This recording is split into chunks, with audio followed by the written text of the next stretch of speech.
Suis ton cœur pour que ton visage rayonne durant le temps de ta vie. Proverbe égyptien.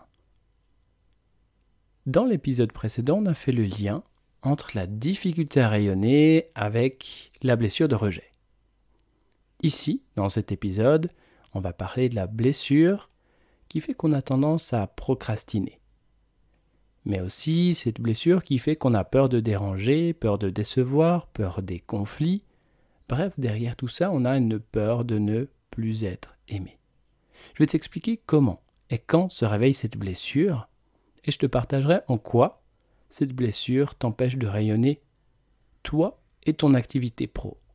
Il s'agit là de la blessure d'abandon. Et puis, je te proposerai un chemin raccourci pour te libérer de cette blessure. Bienvenue sur l'épisode 025 de Croissance intérieure. Ce podcast est pour toi, cher mon chemin, si tu as l'impression de tourner en rond dans ta vie et de répéter les mêmes schémas. Avec Croissance intérieure, je t'invite à revenir à l'intérieur de toi et à utiliser chaque événement et situation comme une opportunité pour croître intérieurement. Si tu es prêt à expérimenter de nouveaux points de vue, faire de nouvelles prises de conscience et ainsi prendre des raccourcis pour te libérer de tes blocages et ainsi revenir vers toi-même, prends une profonde inspiration et c'est parti. Alors, pour bien comprendre cette blessure d'abandon et comment cette blessure t'empêche de rayonner, c'est important de comprendre comment et à quel moment cette blessure d'abandon se réveille. Alors, juste avant de continuer, tu entendras très certainement, durant cet audio, des moutons. Il y a les moutons qui sont là juste à côté pour quelque temps. Et à l'heure où je tourne cet épisode, où j'enregistre cet épisode, eh bien les moutons sont à côté. Donc tantôt tu entendras les moutons, tantôt peut-être tu entendras le chien. Et il y a un principe dans l'hypnose qui consiste à utiliser tout ce qui est. Et j'ai juste envie d'utiliser ce principe maintenant, par rapport au mouton. Le mouton, quand on regarde le mouton, il fonctionne en troupeau. En troupeau, eh bien il se sent en sécurité. C'est comme ça, ils sont toujours ensemble. Et ils se déplacent ensemble. Et si on avait un qui venait à s'éloigner du troupeau, eh bien, il pourrait ressentir une grande insécurité, parce que tout seul, face au danger, eh bien, il va pas tenir longtemps. Donc, leur force, c'est d'être en troupeau.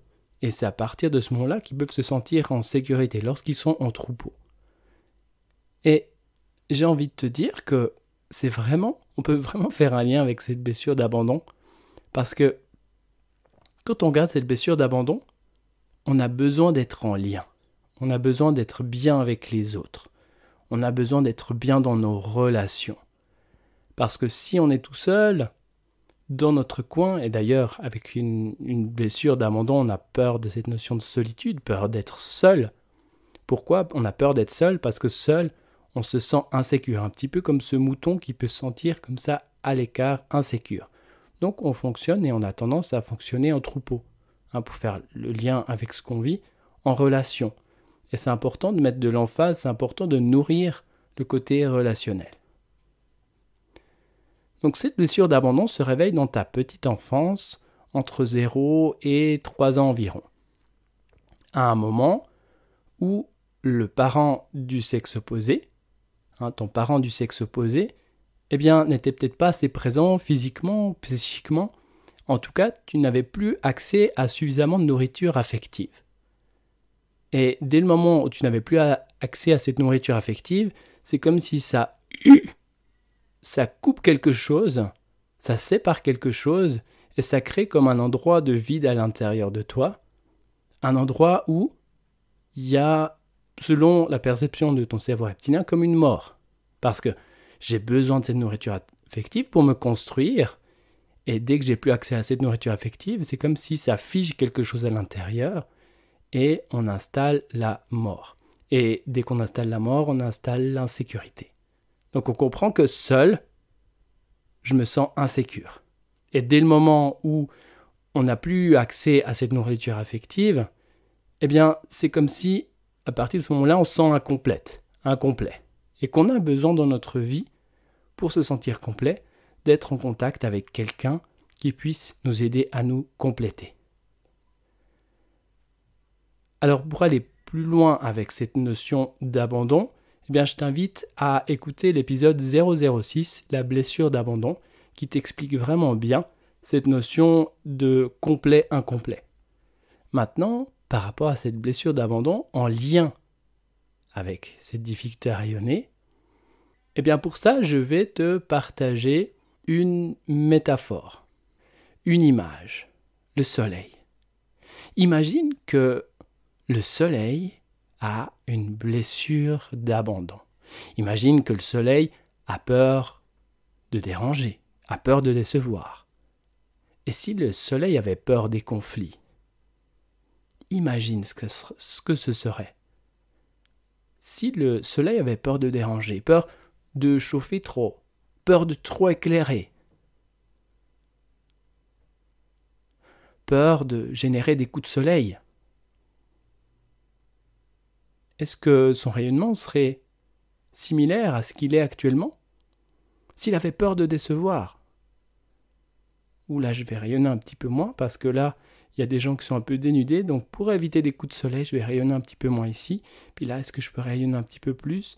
Et sans cesse on essaye de sentir par rapport au lien, par rapport à comment se sentent les humains, c'est bon ils sont bien, ils sont pas bien, mais quand les humains sont bien, peut-être les animaux sont moins bien, quand les animaux sont moins bien, les humains sont pas bien, et on essaye de trouver quelque chose comme ça, d'émettre la température la plus juste, d'amener la lumière la plus juste, les rayonnements les plus corrects. En fait, on essaye d'être gentil pour convenir à tout le monde. En fait, on essaye d'être... Et c'est ce qui se passe en ce moment, c'est que si le soleil a cette blessure d'abandon, c'est tendance à être trop gentil. Hein? Chez toi, ok, il faut un petit peu moins de soleil. Ok, on met un nuage devant, ok. Les rayons, on les dirige plus dans cette direction parce que là, ils ont besoin de plus de soleil. Ah, maintenant, ça change. Tu vois? Et là, on est vraiment en lien avec cette difficulté à rayonner. Comment est-ce que tu peux rayonner? Comment est-ce que tu peux te sentir à ta place? Comment est-ce que tu peux rayonner toi et ton activité si tu as une blessure d'abandon? Eh bien, c'est pas possible. Parce que tant et aussi longtemps qu'on a une blessure d'abandon, on va chercher à savoir comment est l'autre. L'autre est plus important que moi. Et ce qui est plus important, c'est le lien. C'est le lien avec l'autre. Parce que tant que le lien est présent, l'autre même m'apprécie. Mais si par exemple, je dérange l'autre, si par exemple, je déçois l'autre, si par exemple, je génère un conflit avec l'autre, eh bien, il y a un trop grand risque que l'autre m'abandonne. Et ça, je ne veux pas du tout. Parce que rappelle-toi, au départ, j'ai déjà vécu un abandon, et cet abandon a généré comme une mort à l'intérieur de moi. Et pour éviter que ça se reproduise, eh bien, on balance cette peur de déranger. Hein, je vais éviter et je vais adopter différents comportements pour éviter de déranger. Je vais adopter différents comportements pour éviter de décevoir. Pour éviter de générer des conflits. Donc, je vais avoir tendance à être trop gentil avec les autres. L'autre est plus important que moi, dans le cas d'une blessure d'abandon. Et on a tendance à dire, si toi tu es bien, eh bien moi je suis bien. Ton avis est plus important que le mien. Parce qu'à quelque part, le plus important, c'est le lien. C'est de rester en relation avec l'autre. C'est d'éviter que l'autre m'abandonne. Et il y a également cette notion de procrastination. Tu as certainement déjà entendu parler de ce mot, procrastination, qui est le fait de remettre tout au lendemain. Eh bien, en fait, avec une blessure d'abandon, vu qu'on a horreur, on n'a pas envie, c'est juste inimaginable de se faire abandonner encore une fois, parce que chaque fois que je me fais abandonner, ça revient à cet abandon qu'on a vécu à un moment donné, qui amène à ressentir ce vide intérieur, cette solitude, cette tristesse. Donc pour éviter de me faire abandonner, et c'est la même chose pour mes projets, quand je suis sur un projet, peut-être la création d'un atelier, je suis en train de faire quelque chose, un projet, avec différentes étapes pour faire ça. Je me rappelle de cette personne qui était venue aussi pour ce moment où elle devait faire un mémoire avec cette blessure d'abandon. Eh bien, n'arrivait pas à avancer. Pourquoi? Parce qu'elle avait peur que son projet l'abandonne. Elle avait peur qu'à un moment donné, ça soit trop difficile et que c'est son projet qui l'abandonne. Donc pour éviter ça, Eh bien, c'est elle qui procrastinait et c'est elle qui abandonnait son projet. Alors, cette notion de procrastination, je la connais bien, puisque à plusieurs reprises, j'ai tenté de monter différentes activités avec plusieurs personnes, différents projets, et ça s'est tout le temps soldé par un échec, ou en tout cas, le projet a été abandonné. Et je sais que ça vient de moi, je sais que ça venait de cette blessure d'abandon. Et on progressait dans ce projet, et à un moment donné, je disais non, ça va pas le faire, non, parce que si, parce que ça, on va trouver des excuses. Et c'est moi qui prenais la décision d'abandonner le projet. Maintenant, j'en ai conscience, avant, je n'avais pas du tout conscience. Et quelque chose qui revenait très fort aussi, c'était cette peur de déranger. Et lorsqu'on est indépendante, lorsqu'on est indépendant, lorsqu'on a une activité professionnelle, lorsqu'on souhaite communiquer de l'information pour rayonner, pour permettre à notre activité de rayonner, eh bien, c'est important de pouvoir communiquer avec les autres. Communiquer au travers de différents canaux. Et à l'époque, j'utilisais beaucoup les emails. Et je me rappelle de cet atelier que je devais communiquer, un atelier, un séminaire que je proposais sur une journée. Et puis, j'avais envoyé un mail avec l'information, et puis quelque chose en moi me disait, et puis c'est propre à la notion de marketing qui dit que ça serait bien, c'est important en fait de pouvoir envoyer 3-4 fois, de communiquer plusieurs fois sur un même atelier, parce que tout le monde ne va pas voir le premier mail, et que c'est important de le faire plusieurs fois. Et ce qui se passe là, c'est que je communiquais une fois l'information, et quelque chose en moi me disait, mais ok, t'as envoyé ça, c'est exactement ce qu'il fallait, donc t'as communiqué l'information. Tous ceux qui vont pouvoir voir le mail, qui vont pouvoir le recevoir, qui vont pouvoir le lire, eh bien c'est tous ceux qui devaient le voir. Les autres, ça sera peut-être un autre moment, mais c'était pas forcément le bon moment pour eux. Mais derrière ça, qu'est-ce qu'on a ? Derrière ça, j'avais peur de déranger. Derrière ça, j'avais peur d'envoyer plusieurs emails pour partager cette information de cet atelier. J'avais peur de déranger, j'avais peur de générer des conflits, j'avais peur de décevoir. Donc, tu comprends mieux qu'au travers de ça, au travers de cette blessure d'abandon, combien c'est difficile de pouvoir rayonner et faire rayonner son activité. Alors bien sûr, il y a des astuces conscientes. Je les ai testées, ces astuces conscientes qui consistent à se fixer des objectifs, à avoir un tableau, et sur ce tableau, on va mettre les différents objectifs, et chaque jour, on fait une étape. Mais rappelle-toi ce que je t'ai raconté dans l'épisode précédent par rapport aux différents cerveaux. Les astuces conscientes concernent notre conscience, notre néocortex. On va mettre des actions concrètes en place. Mais il faut savoir que le cerveau le plus puissant, c'est quand même le cerveau reptilien responsable de notre survie. Donc, dès lors où il y a une action que je devrais mettre en place, et que j'ai une certaine énergie pour mettre cette action, mais que pour le cerveau reptilien, pour lui, il y a un trop grand risque de se faire abandonner, qu'est-ce qui se passe ? Eh bien, l'action ne se fait tout simplement pas, ou très difficilement, et me demande énormément d'énergie. Et à un moment où je veux faire la même action avec un petit peu moins d'énergie, eh bien, je suis plus capable de le faire. Donc, toutes ces astuces conscientes, pour ma part, ça ne fonctionne pas ou ça fonctionne très mal. Et ce n'est pas la solution. Ça crée une tension à l'intérieur, ça crée un conflit à l'intérieur de soi, alors qu'on souhaite vraiment pouvoir aller dans le même sens, fonctionner dans le même sens.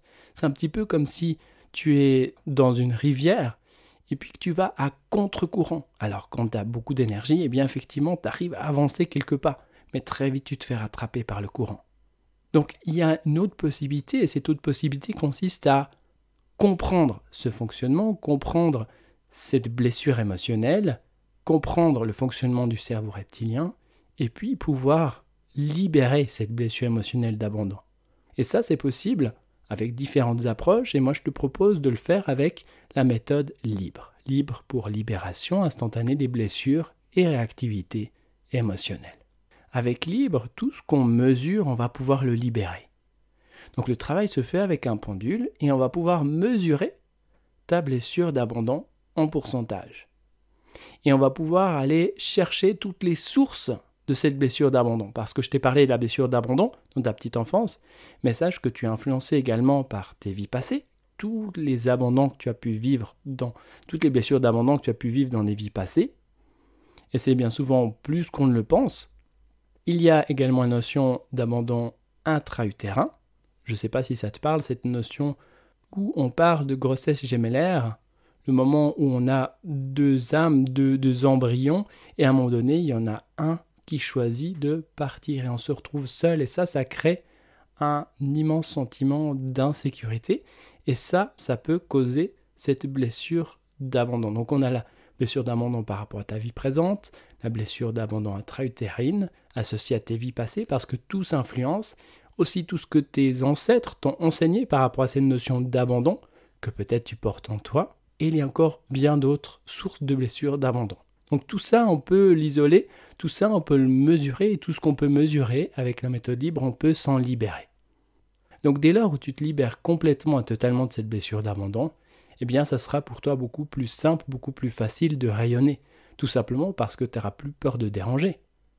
Tu es, et tu vas sentir un sentiment de te sentir comme complet. Et seul, je me sens en sécurité. Alors je peux être bien que les autres, et ça peut être la cerise sur le gâteau, mais seul, je me sens en sécurité. Et j'ai conscience qu'effectivement, ce que je peux faire, ça peut déranger. Ça peut décevoir, ça peut générer des conflits. Mais je sais au fond de moi-même que même si ça peut déranger, ça peut décevoir, ou ça peut amener des conflits, eh bien ça ne va pas casser les liens. Et même si ça casse des liens, je suis suffisamment solide moi-même, en confiance dans cette sécurité, et complet moi-même, pour savoir que tout est OK et je reste en sécurité. Donc dès lors, je peux rayonner mon activité, partager, et certaines personnes peut-être qui ça va déranger, d'autres ça va décevoir, des conflits, mais peu importe, je continue parce que c'est important de le faire. Imagine si je m'étais libéré de cette blessure d'abandon, ou j'avais pas cette blessure d'abandon, le moment où je devais envoyer ces mails, peut-être j'aurais envoyé 3-4 fois cet email, et qu'il y aurait eu beaucoup plus d'inscrits, et que dès lors ça aurait apporté beaucoup plus de sérénité, puis c'était un atelier qui tourne autour de la sérénité, ça aurait apporté beaucoup plus de sérénité. Peut-être que certaines personnes en avaient besoin à ce moment-là, mais n'avaient tout simplement pas vu l'email. Ok, alors dès lors où tu te libères de la blessure d'un moment, tu te libères de la peur de déranger, tu te libères de cette peur de décevoir, peur des conflits, et puis tu n'as plus à être trop gentil, parce que ce qui est important, c'est toi. Alors le lien a de l'importance, mais on n'est plus sur tourner vers l'extérieur, on est tourné vers l'intérieur. Tu as conscience de ta valeur, tu as conscience de ta sécurité intérieure, et tu n'as plus aucune raison d'être trop gentil. Quand on est trop gentil, c'est qu'on veut trop nourrir le lien. C'est qu'on a peur de se faire abandonner à un moment donné. Voilà. Alors si tu souhaites soutenir le podcast Croissance Intérieure, je t'invite à t'abonner sur une des différentes plateformes de podcast et à laisser un avis 5 étoiles. Allez, s'il te plaît. Allez, ça me ferait tellement plaisir. Bon, c'est le moyen le plus simple pour que d'autres personnes puissent découvrir le podcast. Donc merci d'avance. Et dans le prochain épisode, on va se focaliser sur la blessure d'humiliation et comment cette blessure t'empêche de rayonner. Comment et en fait, pourquoi on a tendance à s'amoindrir, on se dévalorise, on a le syndrome de l'imposteur, on ne se sent pas digne. Comment est-ce que c'est possible de rayonner si on se dévalorise ?